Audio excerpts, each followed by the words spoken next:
Hello student, कैसे हैं आप सब। आशा करती हूँ आप अच्छे होंगे और अच्छे से अपनी पढ़ाई कर रहे होंगे। मैं मोनिका रावत आपका स्वागत करती हूँ आईसीटी वर्चुअल क्लासरूम देहरादून में। बच्चों, जैसे कि आप जानते हैं कि आज हम क्लास 10th का फिजिक्स चैप्टर पढ़ेंगे। तो आज हम जो आपका चैप्टर है सोर्सेस ऑफ एनर्जी उसे स्टार्ट करने जा रहे हैं। तो सबसे पहले हम ये समझेंगे कि आखिर एनर्जी होती क्या है।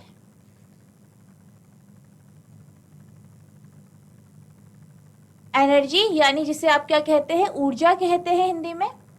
तो जो आपको ऊर्जा होती है या एनर्जी होती है वो आपको ये बताती है कि आप कितना काम कर सकते हैं, यानी आपकी कितना आपके अंदर एबिलिटी है कोई काम करने की। तो जैसे कि आप जानते हैं कि हमारी लाइफ में चाहे कुछ भी काम हो, कुछ भी प्रोसेस हो, चाहे आप फिजिकल प्रोसेस देखें या बायोलॉजिकल प्रोसेस देखें, हर तरीके की जो प्रोसेसेस होती हैं उन सब में आपको एनर्जी यानी ऊर्जा की ज़रूरत होती। अगर हम बात करें खाने के पचने की या डाइजेशन ऑफ फूड की, तो उसमें भी आप जानते हैं कि आपको एनर्जी की ज़रूरत होती है। आपको जब आप कुछ काम करते हैं, जैसे कि आप चल रहे हैं, तो उसमें भी आपको क्या चाहिए, एनर्जी चाहिए। अगर आपके अंदर एनर्जी नहीं होगी तो आप चल भी नहीं पाएंगे। उसी तरीके से जब हम बल्ब की बात करते हैं, तो बल्ब जो हमारा बल्ब होता है वो तभी जलता है या तभी प्रकाश देता है जब उसे एनर्जी मिलती है, ठीक है, जो कि हमारी इलेक्ट्रिकल एनर्जी होती है।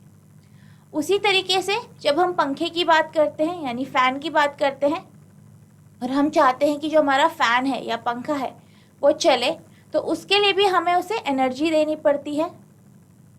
जैसे कि मैं अभी बोल रही हूँ, तो जब मैं बोल रही हूँ तो मुझे भी एक एनर्जी चाहिए, या मैं भी आपको एक एनर्जी दे रही हूँ जिस वजह से आपको सुनाई दे रहा है। तो किसी भी कार्य को करने की या किसी भी काम को करने की जो कैपेसिटी है वो एनर्जी से ही होता है, या हम ये कह सकते हैं जो आपकी एनर्जी है या ऊर्जा है उसे हम डिफाइन कर सकते हैं the capacity for doing work, या फिर वो कैपेसिटी जिससे आप किसी काम को या किसी कार्य को करते हैं। अब जैसे कि हमने देखा अभी बहुत सारे एग्जाम्पल्स मैंने आपको बताए कि जैसे मैं आप बोल रही हूँ, तो जब मैं बोल रही हूँ तो आपको साउंड यानी आवाज़ सुनाई दे रही है, ध्वनि सुनाई दे रही है, तो हम उसे कहते हैं साउंड एनर्जी। उसी तरीके से जब पंखा चल रहा होता है तो जैसे ही हम स्विच ऑन करते हैं, यानी जो आपका बोर्ड होता है उसका हम स्विच ऑन करते हैं तो आपका पंखा चलने लगता है। तो जैसे ही आपने स्विच ऑन किया, आपने पंखे को क्या दी, इलेक्ट्रिकल एनर्जी यानी विद्युत ऊर्जा दी। वो विद्युत ऊर्जा आपकी मैकेनिकल एनर्जी में कन्वर्ट हुई, ठीक है, यानी यांत्रिक ऊर्जा में बदली, जिस कारण वो पंखा घूमा और आपको हवा मिली। उसी तरीके से अगर हम बल्ब की बात करें, ठीक है, हम किसकी बात करते हैं, बल्ब की बात करते हैं। तो जब हम बल्ब की बात करते हैं तो जो बल्ब होता है आप जानते हैं, जैसे ही आप स्विच ऑन करते हैं आपका बल्ब जल जाता है। तो क्या होता है, जैसे आपने स्विच ऑन किया तो जो आपकी इलेक्ट्रिकल एनर्जी है यानी विद्युत ऊर्जा है वो लाइट एनर्जी में कन्वर्ट हुई। तो इस तरीके से हम ये कह सकते हैं कोई भी काम होता है, कोई भी कार्य होता है, चाहे प्रकाश हो, ठीक है, चाहे बोलना हो, ध्वनि हो, चाहे कोई भी काम हो या कोई भी कार्य हो, चाहे पंखे का घूमना, ठीक है, आपका बल्ब का जलना, सब में आप देख रहे हैं कि एनर्जी की ज़रूरत होती है यानी ऊर्जा की ज़रूरत होती है। जब हमने ये अलग अलग एग्जाम्पल देखे, उदाहरण देखे, तो हमने देखा अलग अलग तरीके की एनर्जी। जैसे कि हमने विद्युत ऊर्जा इलेक्ट्रिकल एनर्जी की बात करी और मैकेनिकल एनर्जी की बात करी जब हम पंखे की बात कर रहे थे यानी यांत्रिक ऊर्जा की बात करी। उसी तरीके से जब हम बल्ब के जलने की बात कर रहे थे तो हमने किसकी बात करी, हमने आपकी लाइट एनर्जी की बात करी। उसी तरीके से जब हम चलते हैं तो हमने किसकी बात करी, मस्कुलर एनर्जी की बात करी। तो आपकी बहुत सारी अलग अलग तरीके की एनर्जी होती है, अलग अलग तरीके की ऊर्जाएं होती हैं। Energy comes in different form and one form can be converted to another, यानी जो आपकी ऊर्जा होती है, ऊर्जा के विविध रूप हैं, यानी ऊर्जा जो आपकी एनर्जी होती है वो अलग अलग फॉर्म्स में होती है, अलग अलग रूपों में होती है, तथा ऊर्जा के एक रूप को दूसरे रूप में परिवर्तित किया जा सकता है। जैसे कि हमने पंखे की चलने की बात करी, तो हमने पंखे को क्या दिया, इलेक्ट्रिकल एनर्जी दी। क्या दी,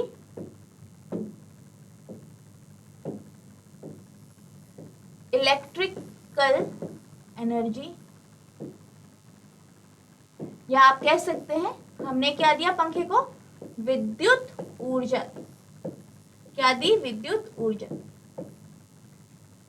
अब जब हमने पंखे को विद्युत ऊर्जा दी यानी इलेक्ट्रिकल एनर्जी दी, उसने उस एनर्जी को कन्वर्ट किया मैकेनिकल एनर्जी में, जो आपका इलेक्ट्रिक मोटर होता है। ठीक है, तो इलेक्ट्रिक मोटर हमने पिछले चैप्टर में इलेक्ट्रिक मोटर पढ़ा था, तो उसमें हमने देखा था कि जब हम इलेक्ट्रिकल एनर्जी देते हैं या इलेक्ट्रिक करंट धारा, जब विद्युत धारा देते हैं तो मोटर क्या होती है, मूव करने लग जाती है। जब वो किसी आपके मैग्नेटिक फील्ड यानी चुंबकीय क्षेत्र के प्रभाव में होती तो वो मूव करने लग जाती। तो हमने क्या किया, इलेक्ट्रिकल एनर्जी दी पंखे को, पंखे में जो उसकी मोटर थी उस वजह से मूव करने लगी, घूमने लगी, तो उसने इसको किस में कन्वर्ट कर दिया,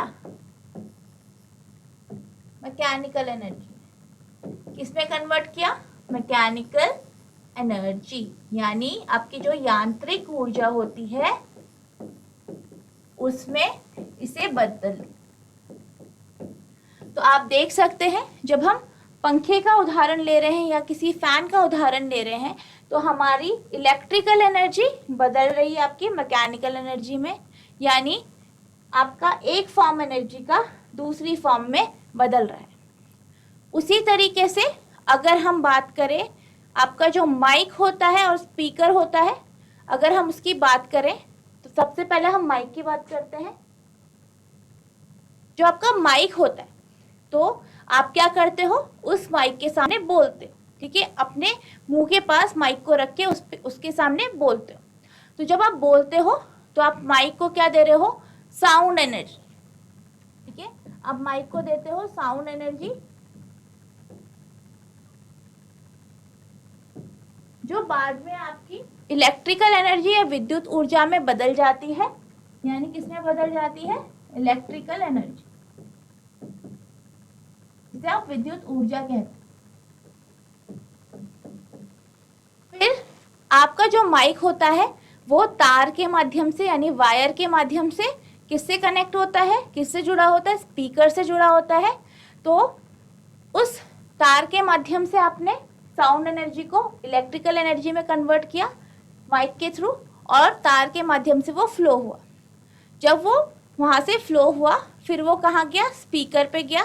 तो जब वो स्पीकर पे गया तो आपकी इलेक्ट्रिकल एनर्जी फिर आपकी साउंड एनर्जी में कन्वर्ट हो।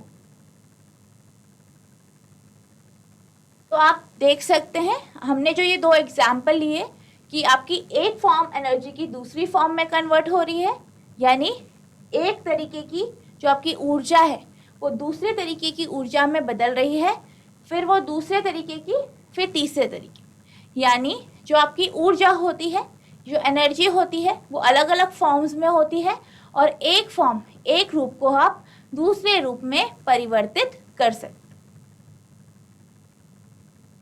जो आपका ऊर्जा के जो स्रोत होते हैं, अब हम बात करते हैं ऊर्जा के उत्तम स्रोतों की, यानी a good source of energy. आपकी अलग अलग तरीके की एनर्जी होती है, जैसे कि आप यहाँ पे इस इमेज में देख सकते हैं कि आपकी अलग अलग तरीके की एनर्जीज है।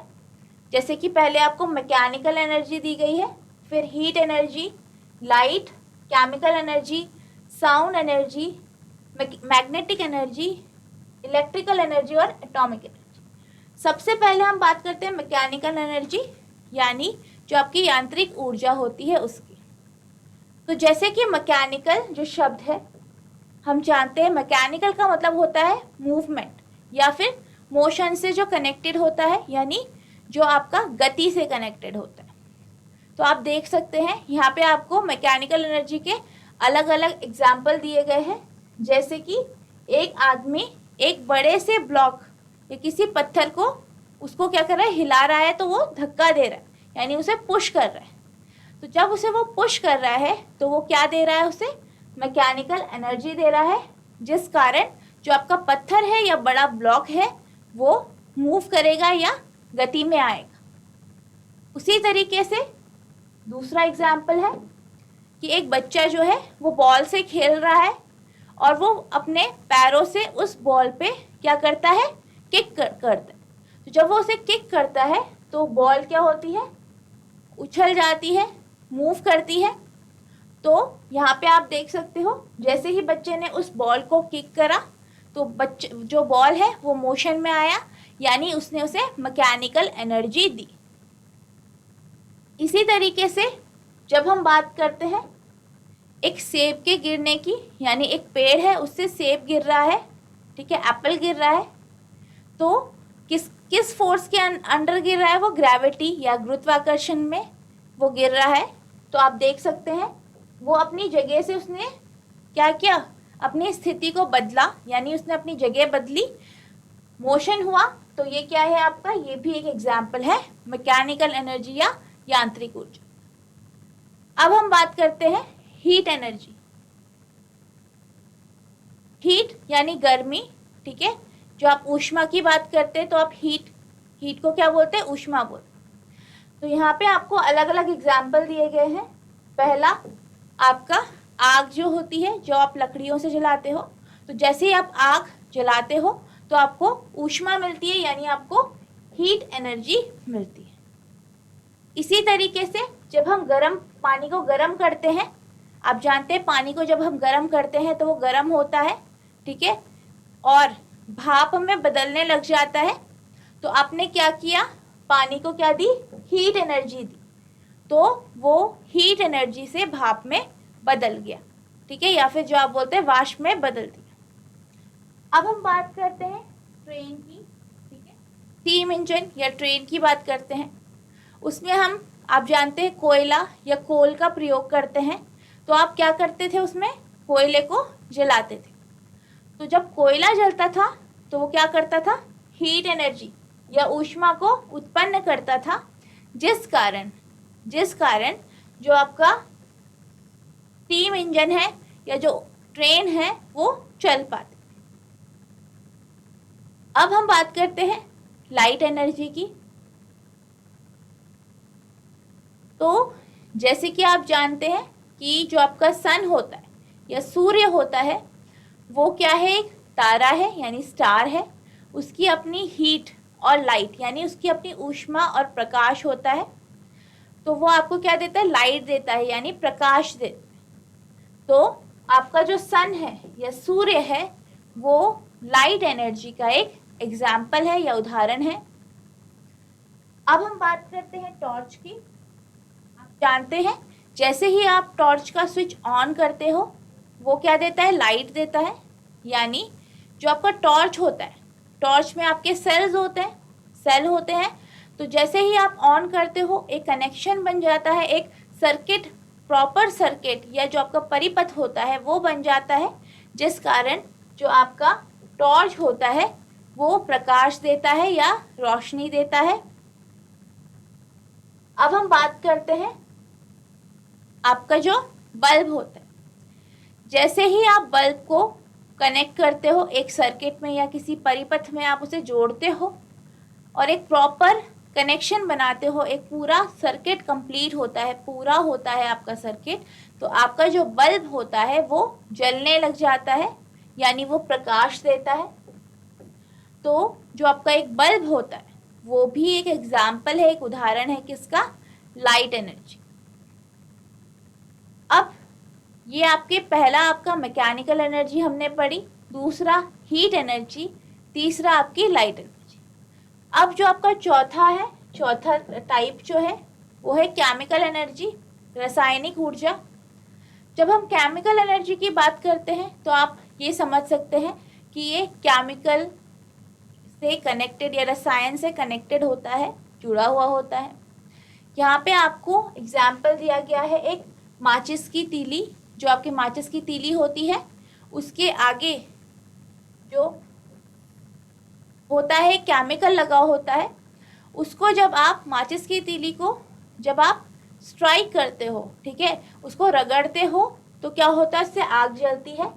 तो ये आपका एग्जाम्पल है केमिकल एनर्जी का, यानी जो आपकी हीट एनर्जी थी पहले केमिकल एनर्जी में थी, यानी रासायनिक ऊर्जा में थी। जैसे ही आपने उस पर फ्रिक्शन लगाया, ठीक है, फ्रिक्शन लगाया तो क्या हुआ, रगड़ने की वजह से वो जल गया और आपको हीट एनर्जी। अब हम बात करते हैं एक टॉर्च की।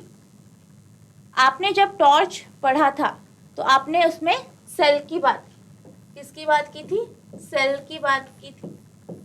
जो आपका सेल होता है उसमें जो आपकी इलेक्ट्रिकल एनर्जी होती, यानी जो विद्युत ऊर्जा होती है वो केमिकल फॉर्म में होती है, यानी रासायनिक रूप में वो आपके सेल में होती है। तो जैसे ही आप पूरा कनेक्शन करते हो, ठीक है, एक सर्किट के साथ इस सेल को कनेक्ट करते हो या जोड़ते हो, तो आपकी जो सेल है, सेल से जो आपकी सेल में क्या है, केमिकल एनर्जी है, वो जैसे ही सर्किट से जुड़ता है तो वो इलेक्ट्रिकल एनर्जी में कन्वर्ट हो जाती है, जिस कारण आपका बल्ब या कोई भी अप्लायंसेस जो आपने उस सर्किट पे लगाया है वो काम करने लग जाए। अब हम बात करते हैं साउंड एनर्जी, ठीक है, साउंड एनर्जी की। तो जब हम साउंड एनर्जी की बात करते हैं तो हमने, जैसे कि आपने पिछली क्लासेस में पढ़ा होगा, कंपन, आपने कंपन पढ़ा होगा, ठीक है। जब हम कंपन की बात करते हैं यानी वाइब्रेशन की बात करते हैं तो हम ये जानते हैं जैसे ही हम किसी भी वस्तु को क्या करते हैं, छूते हैं, उसे स्ट्राइक करते हैं तो उसमें कंपन आता है यानी वाइब्रेशन आता है, जिस कारण जो वो वस्तु है वो अपनी जगह से आगे पीछे मूव करती है, ठीक है, जिस कारण हमें ध्वनि या साउंड सुनाई देती है। तो जैसे कि आप यहाँ पे देख सकते हैं, अगर आप किसी रबड़ बैंड को, ठीक है, कहीं पे दोनों साइड उसके दोनों सिरे कहीं बांधो, ठीक है, बांधते हो, फिर उसको अगर आप खींचो, ठीक है, उसको क्या करो, आप खींच दो, तो क्या होता है, वो वाइब्रेशन में आ जाता है, यानी जो आपका रबड़ बैंड है वो वाइब्रेशन में आता है। जब वो वाइब्रेशन में आता है यानी कंपित होता है तो वो अपनी जगह से आगे पीछे घूमता है या मूव करता है, जिस कारण आपको ध्वनि सुनाई देती है या साउंड सुनाई देता है। तो ये क्या होती है, साउंड एनर्जी होती है। उसी तरीके से जब हम किसकी बात करते हैं, आपका जो स्पीकर होता है, ठीक है, जब हम स्पीकर की बात करते हैं, ठीक है, तो क्या होता है उसमें, आप जानते हैं कि इलेक्ट्रिकल एनर्जी वो साउंड एनर्जी में कन्वर्ट करता है, ठीक है, साउंड एनर्जी में कन्वर्ट करता है, जिस कारण जो आपका एक स्पीकर होता है वो भी एक एग्जाम्पल है आपका साउंड एनर्जी का।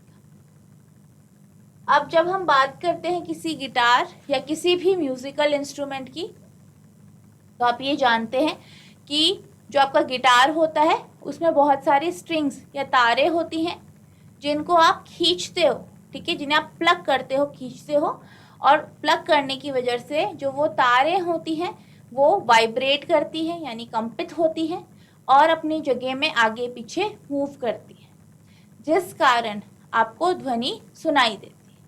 इसी तरीके से जैसे अगर और म्यूजिकल इंस्ट्रूमेंट की बात करें तो जब हम ढोलक या तबले की बात करते हैं तो उस पर क्या होता है, एक मेम्ब्रेन या झिल्ली लगी होती है जिसे आप हाथों से पीटते हैं।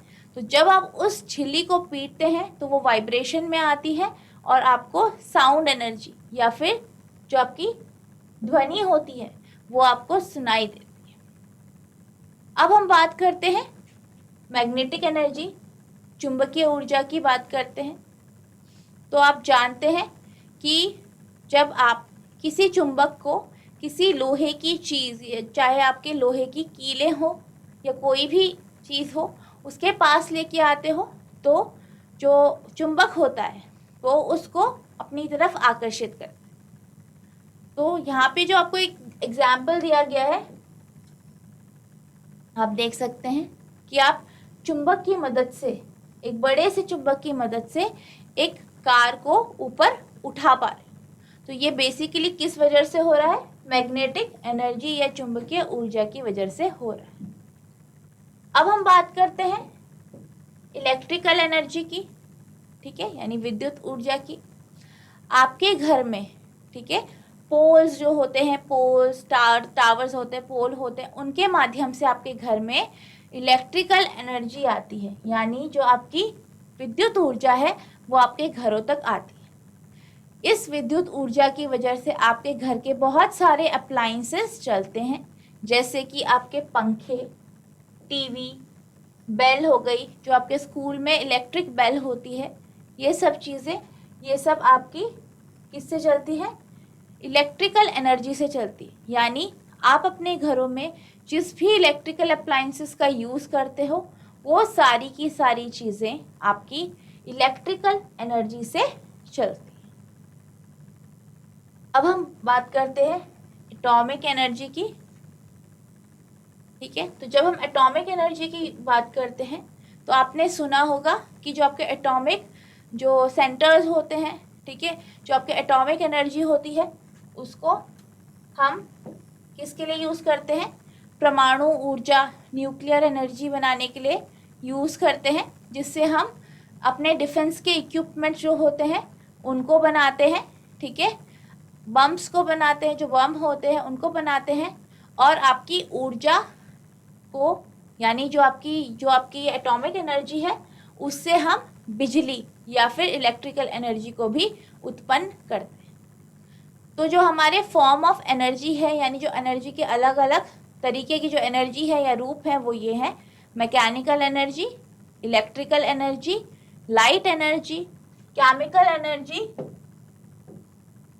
Sound energy, magnetic energy, electrical energy और आपकी एटॉमिक एनर्जी। तो ये आपके अलग अलग तरीके के एनर्जी के फॉर्म्स हैं।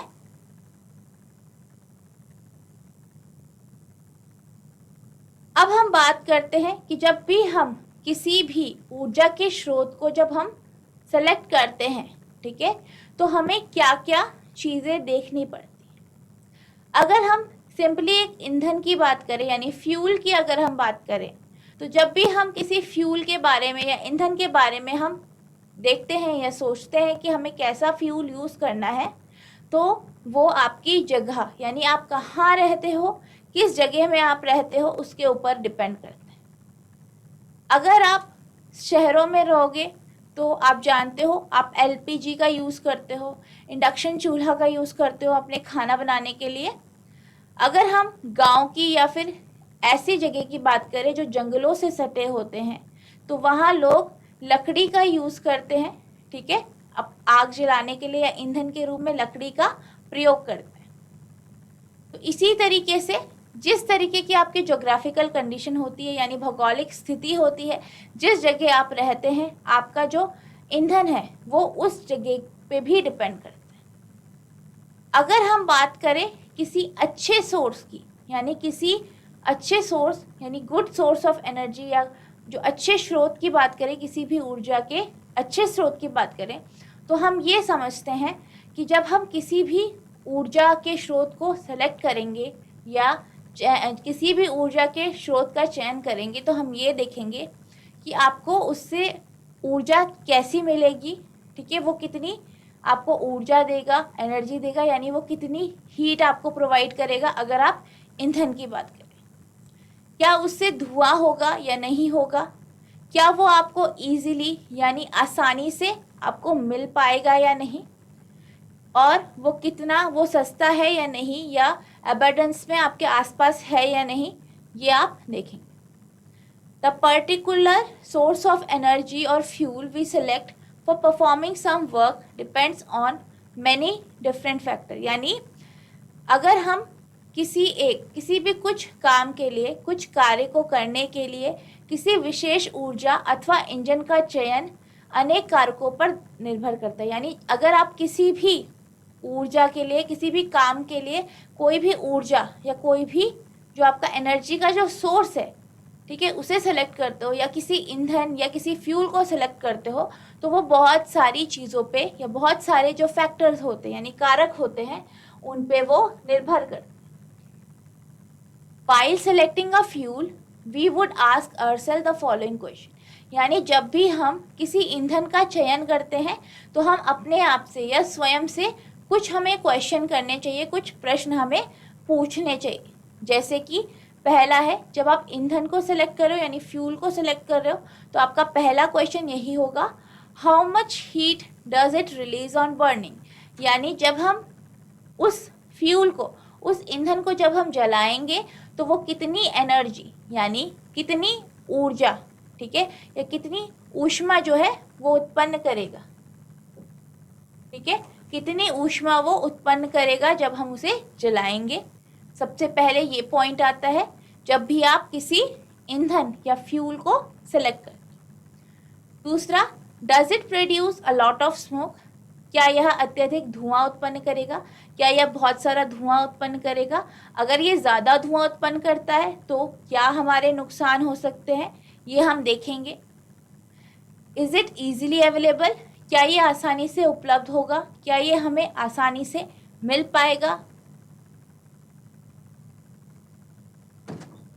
तो जब हम इन जो फैक्टर्स हैं या कारक हैं इनकी जब हम बात करते हैं, ठीक है, यानी हम किसकी बात कर रहे हैं कि जब हम उस फ्यूल को या जो आपकी जो ईंधन है उसको जब हम जलाते हैं तो उससे कितनी हीट यानी कितनी ऊष्मा उत्पन्न होती है, यानी जितनी ज़्यादा ऊष्मा उत्पन्न होगी, जितनी गर्माहट ज़्यादा होगी उतना आपके लिए फ़ायदा होगा।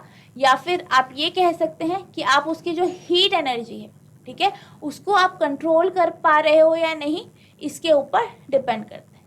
दूसरा, जब हमने स्मोक या धुएं की बात करी तो हम ये जानते हैं कि हम ये चाहेंगे कि जब भी हम किसी ईंधन या फ्यूल का यूज़ करें तो उससे कम से कम धुआं निकले, क्योंकि आप ये जानते हैं जो धुआं होता है वो स्वास्थ्य के लिए हानिकारक होता है।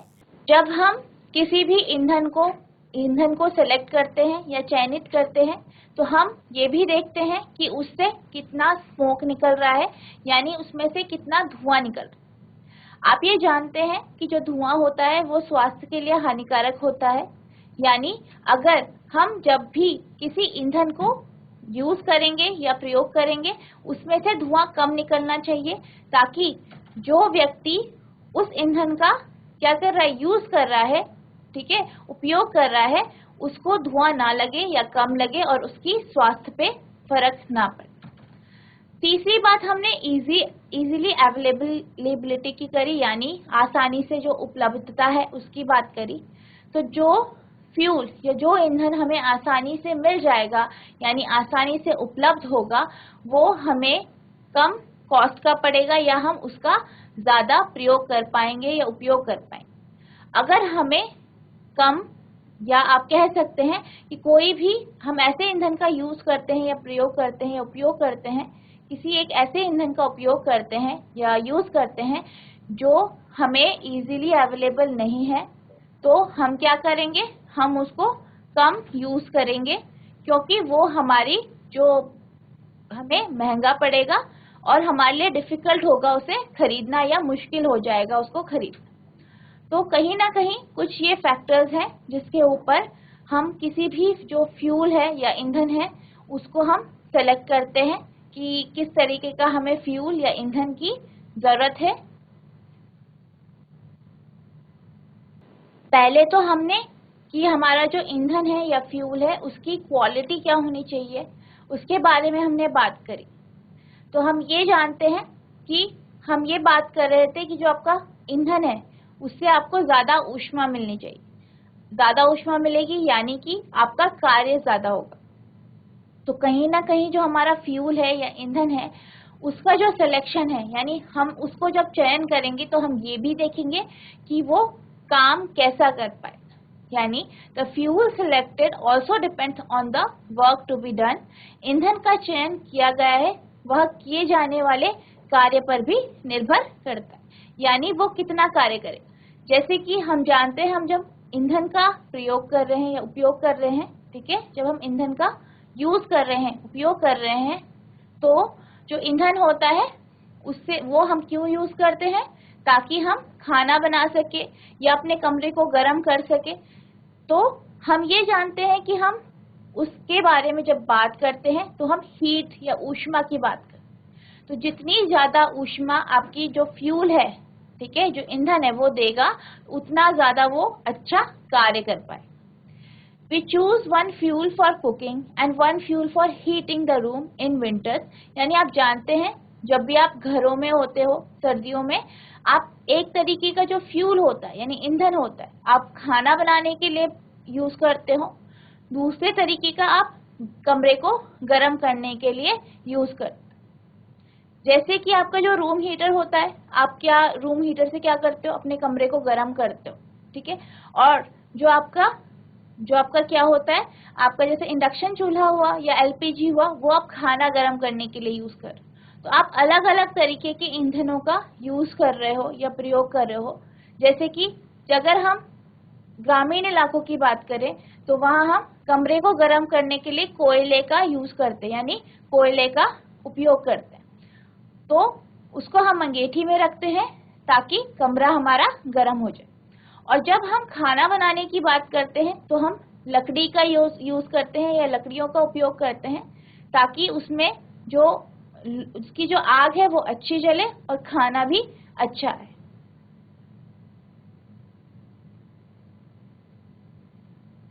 We could say that a good source of energy would be one, यानी जो आपका अच्छा जो उत्तम स्रोत होगा एनर्जी का या ऊर्जा का, उसमें ये क्वालिटीज होंगी, ठीक है। तो आपकी क्वालिटीज क्या है? वो एक ऐसा फ्यूल होगा या ईंधन होगा which would do a large amount of work per unit volume और मास, यानी जितना उसको मास दिया गया है, यानी जितना आपने फ्यूल यूज किया है, जितना आपने फ्यूल का यूज किया है, उससे ज्यादा, मतलब उतने फ्यूल में वो ज्यादा से ज्यादा आपको काम करके दे, यानी आपको ज्यादा से ज्यादा हीट एनर्जी प्रोवाइड करे। अगर हम किसकी बात करते हैं, फ्यूल की बात करते हैं, तो हम हीट एनर्जी की ही बात करेंगे। दूसरा कि बी इजीली एक्सेसिबल, यानी आपको इजीली आपको मिल जाए, इजीली वो आपको अवेलेबल हो, आप आसानी से उसे ले पाए, खरीद पाए या कहीं से आपको मिल जाए। Be easy to store and transport, यानी आप उसे आसानी से स्टोर कर पाए और इधर उधर लेके जा पाए। And most importantly be economical, यानी सबसे ज्यादा इम्पोर्टेंट ये है कि वो सस्ता हो। अगर वो सस्ता होगा तो आप इजीली उसे खरीद पाएंगे, यानी आसानी से उसे खरीद पाएंगे और उसका यूज कर पाएंगे या उपयोग कर पाएंगे। तो बच्चों, मैं आशा करती हूँ कि आपको जो मैंने आज सोर्सेस ऑफ एनर्जी यानी ऊर्जा के जो स्रोत हैं उनके बारे में जो भी आपको बताया, types of forms of energy, और जो भी मैंने आपको इसके बेसिक कॉन्सेप्ट्स बताए और क्वालिटीज बताई, वो आपको समझ में आ गए होंगे। तो बच्चों, आज के लिए बस इतना ही। मिलते हैं अब नेक्स्ट लेक्चर में। तब तक के लिए thank you and have a nice day.